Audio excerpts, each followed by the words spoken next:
बगिया लागल बा चिरैया तनी उड़ाई दना नदी। बगिया लागल बा चिरैया तनी उड़ाई दना नदी। हे उड़ाई दना नदी, हे उड़ाई दना नदी। बगिया लागल बा चिरैया तनी उड़ाई दना नदी। बगिया लागल बा चिरैया तनी उड़ाई दना नदी।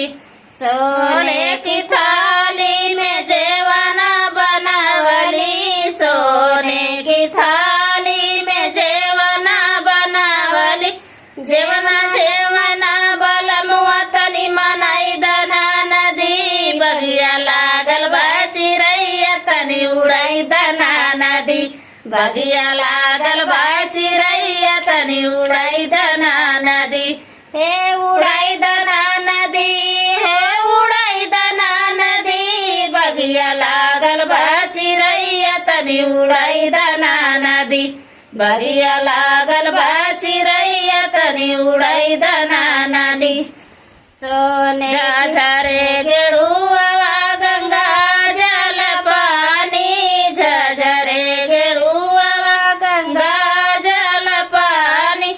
गेड़ुआ घोटना बलमुआ तनी मनाई दना नदी। बगिया लागल बा चिरैया तनी उड़ाई दना नदी। बगिया लागल बा चिरैया तनी उड़ाई दना नदी। हे उड़ाई दना नदी, हे उड़ाई दना नदी। बगिया लागल बा चिरैया तनी उड़ाई दना नदी।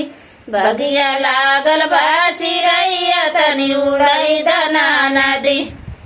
लवंगा हिलाची कबीरवा जोरवली, लवंगा हिलाची कबीरवा जोरवली।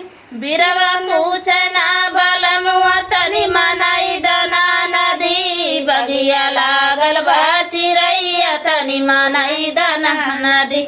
बगिया लागल बा चिरैया तनी उड़ाई दना नदी। हे उड़ाई दना नदी, हे उड़ाई दना नदी। बगिया लागल बा चिरैया तनी उड़ाई दना नदी।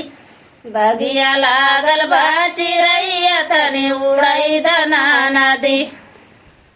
फूल में चूनी चूनी से लगवली, फूल में चूनी चूनी से लगवली। सजिया सोवना बलमुआ तनी मनाई दना नदी। बगिया लागल बा चिरैया तनी उड़ाई दना नदी। बगिया लागल बा चिरैया तनी उड़ाई दना नदी। हे उड़ाई दना नदी, हे उड़ाई दना नदी। बगिया लागल बा चिरैया तनी उड़ाई दना नदी। बगिया लागल बा चिरैया तनी उड़ाई दना नदी।